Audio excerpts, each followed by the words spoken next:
Fake lang po. Ha? Okay naman. Carla,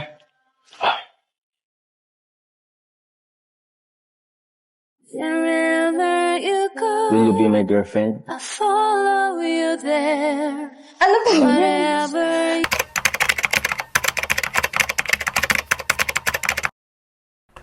So yun, good morning, good afternoon, good evening po sa inyo lahat mga kalingap. Ito muli ang inyong lingkod, Batang Elio, nagbabalik para sa isa na namang reaksyon tungkol naman po dito sa Jom Carl na pinamagatan ni Kalingap Rab ng Carla, binasted nga ba si Jomar? Tapos may karugtang pa po yan, guys, no? Huling vlog na nga ba ito? Nakakaiyak. So yan po, guys. Actually, masyado din akong na-intriga sa title ni Kalingap Rab po, ano? So yan po ang ating aalamin kung bakit ganito yung title po ng vlog ni Kalingap Rab tungkol sa Jom Carl. So yan po, samahan po ninyo ako hanggang dulo, guys, and shout out po sa lahat ng mga solid supporters ng buong team Kalingap. Shout out po sa inyong lahat. So yan, guys, and samahan po ninyo ako at patuloy lang po nating suportahan palagi ang buong team Kalingap po. Lahat po ng programa, lalong-lalo na po sa ama po ng Kalingap, no? Na walang iba kundi si Kuya Bal Santos Matubang, Ate Edna Vlogs, and syempre si Kalingap Rab and Ma'am Jackie. So yan, guys, samahan po ninyo ako.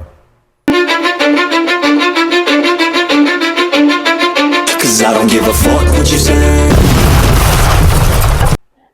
Yun po ang ano niya. Yun po yung sabi ko sa kanya, kung anong gusto mo, di ang sundin mo kasi ikaw naman nahihirap. Opo. Kung saan po siya masaya. Yes, yan yung sinasabi ko. Siyempre po, sabay-sabay baga ngayon ang nagdating na ano po sa amin, pagsubok. Namamatay pa lang si lolo niya. Kaya, ano po, madami siyang iniisip. Kaya talaga pressure yung pag-aaral sa kanya. Di daw siya masyadong nakakatutok sa pag-eskwela ngayon. Sa tingin ko po na ano rin po nabigla rin yun po. Ang dami po kasing changes po Bigla po siyang nag-college, bigla po siyang nahiwalay po sa inyo. Siguro po, siguro. So, iba po talaga yung college na ano. So, alam ko po, nahihirapan po yan. Pero lahat naman po nahihirapan. Wala naman pong magaan lang pagdating po sa college. Tama. Masasanay rin po yan if Wala pong course na madali, guys. Nakadepende po kasi yan sa estudyante kung saan ka magaling, doon ka. Kung saan ka masaya, doon ka. At siguradong doon ka magiging successful. Yun po, walang mahirap, walang madali pagdating sa college. Pero kayo po, mas maganda rin po na makausap rin po kayo. Kasi for sure po, mas lalakas po yung loob niya po.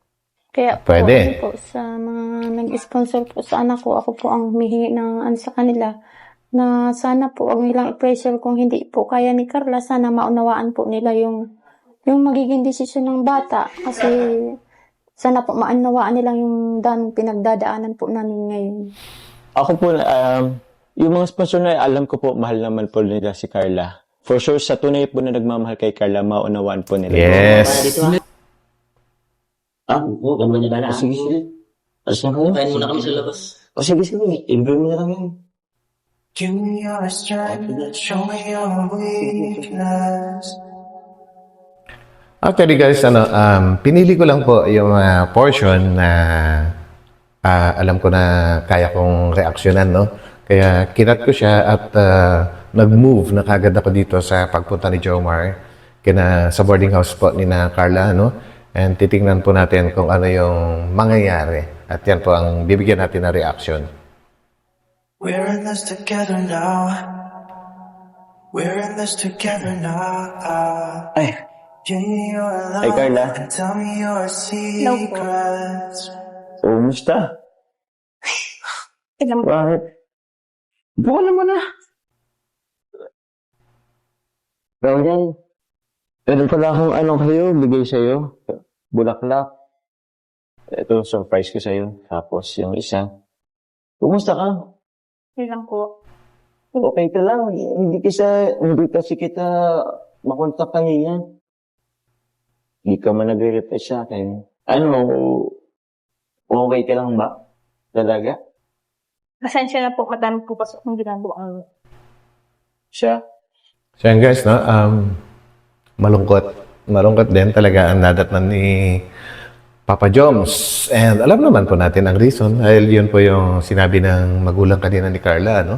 Na problema. So, expect natin na ganito yung madadatnan talaga ni Papa Joms.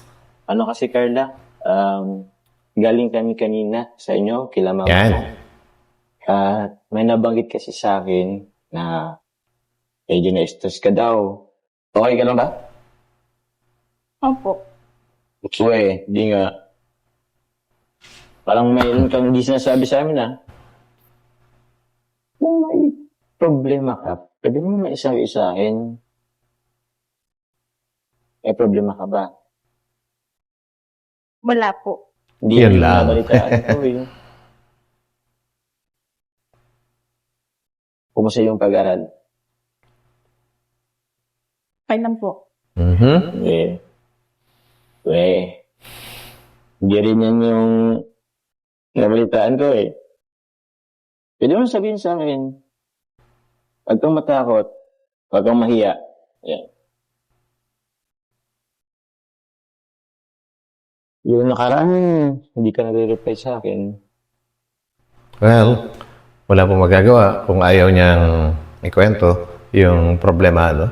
Pero tayo naman, alam na po natin. At alam na rin naman po ni Papa Joms kung ano yung problema. Respeto na lang po natin si Carla na ayaw niyang sabihin kay Joms. Later on siguro, baka masabi rin niya. Ilang beses yun ako nag-chat. Feeling ko nagbago ka na, eh. Parang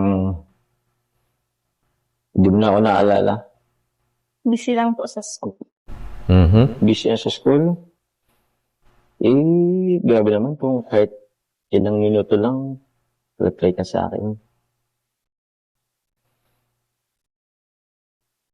Hindi po kasi alam yung pinagdadaanan ako. Nagdadaanan. Oo, kaya nga andito ako, eh. Mhm. Kasi kukumustahin kita para malaman ko yung pinagdaraanan mo, ninyo. Ayos ka na ba? Nako. Ano po? Ay, gagawin mo kayo? Tubig po. Kaya ate. Thank you, Sakto. Medyo buhaw na rin ako, eh.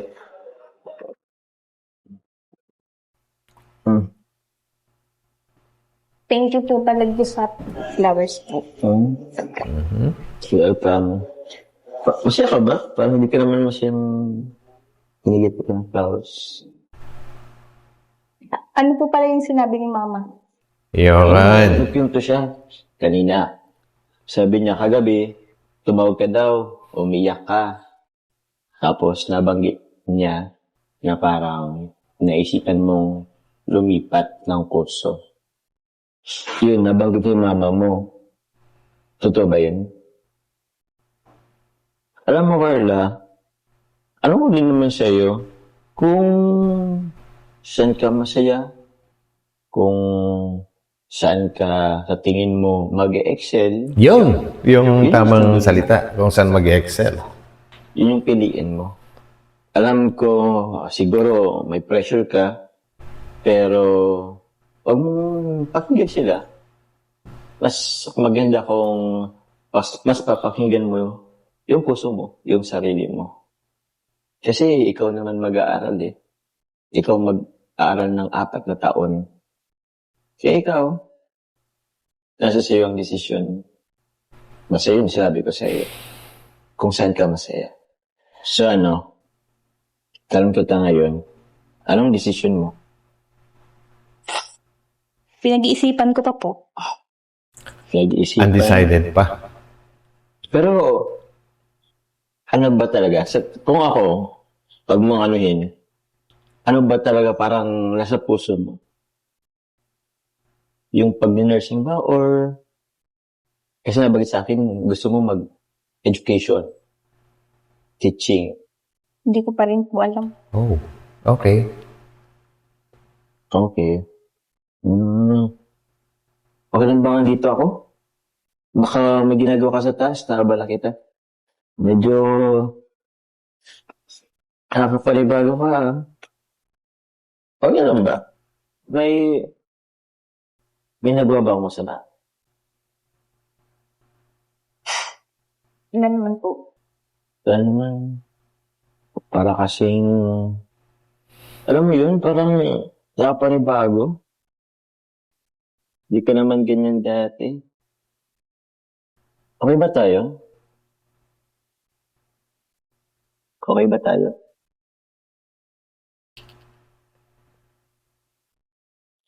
Alam mo, may gusto sanang sabihin sa iyo eh. Pasensya na, ah. Late na, pero andito pa rin ako. Mhm. Yun nga, kasi, meron kasi akong gustong sabihin sa iyo.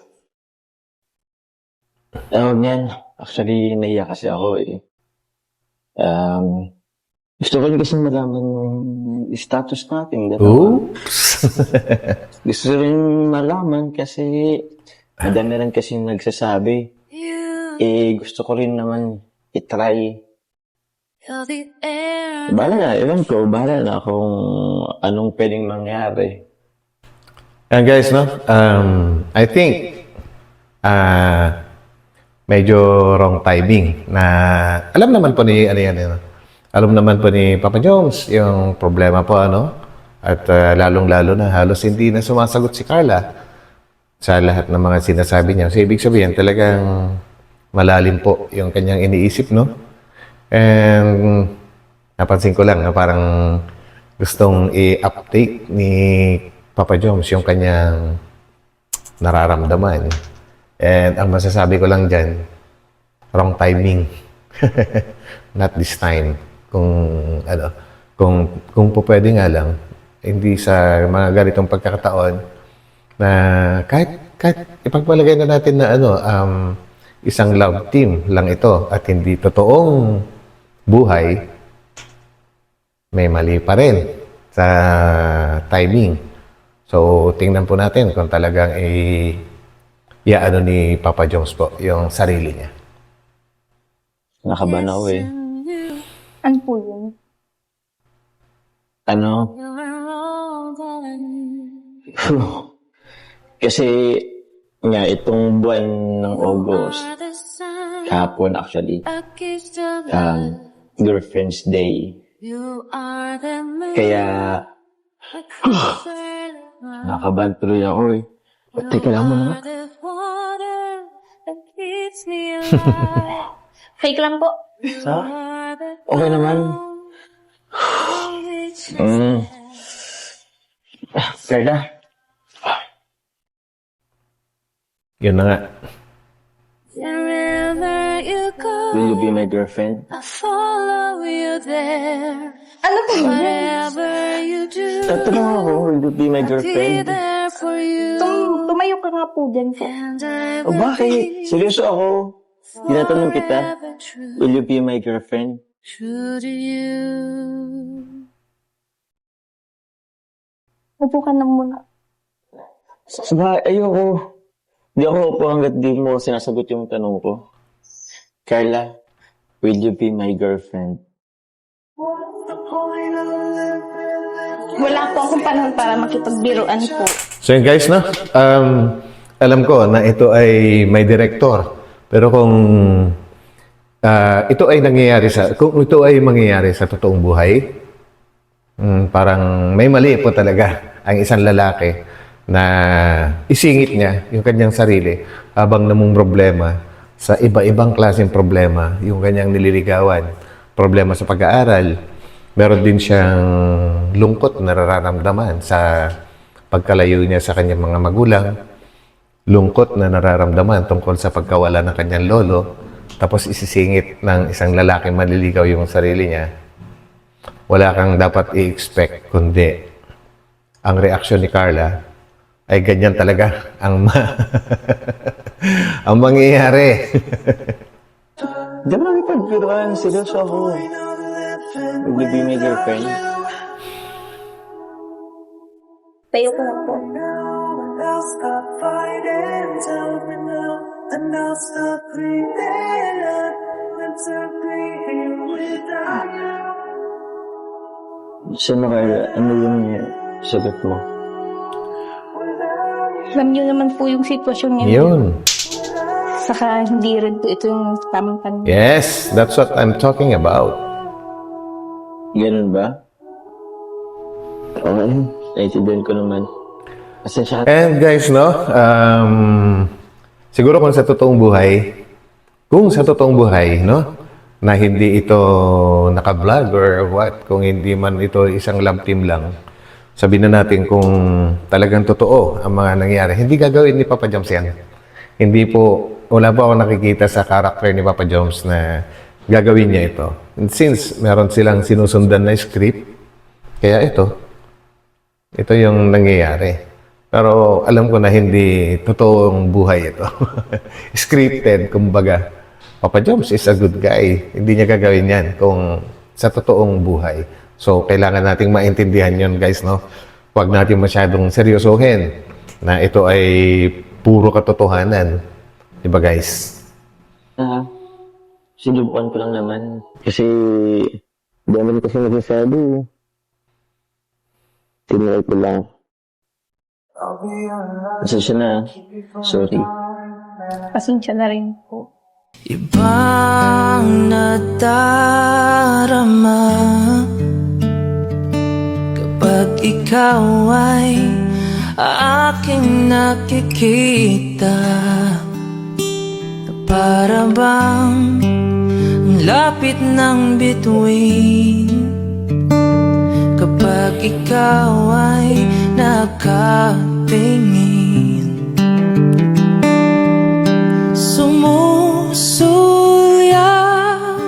liwanag sa iyong ngiti na para bang lahat ay napapawi. Ikaw na ang natatangi kong hiling nang makapiling sa bawat oras. Huwag sanang ipagkait ng langit ang para sa'yo. Ikaw lang ang mamahalin. Ikaw na, ikaw lang.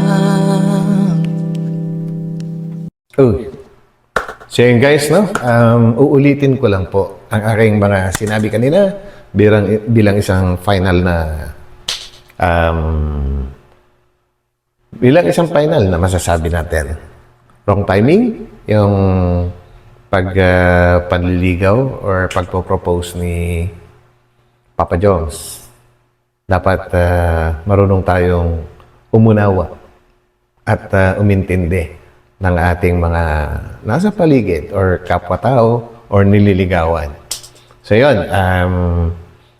kung pag-uusapan natin ang title ni Kalinga Prab na binasted si Jomar, well, binasted po siya. Pero, ngayon lang yun. Hindi natin alam kung may kasunod pa, no? And regarding naman po sa, ito na nga ba ang huling vlog na yan ay nakalagay pa rin sa title ni Kalinga Prab po, ano? Wala akong nakikita na reason para ito na yung maging huling vlog. So yan po ang aking opinion. So yan guys, no? Muli, ang masasabi ko lang kay Carla, makipag-usap ka diretso kay Kalinga Prab.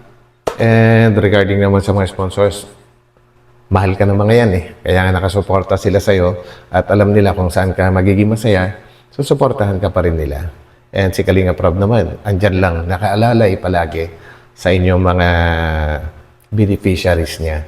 So yan, huwag mahiya, huwag matakot, dumiretso. Lalo na ngayon at alam na niya. So yan guys, maraming salamat po sa pagsama sa akin sa vlog na ito hanggang dulo po, ano?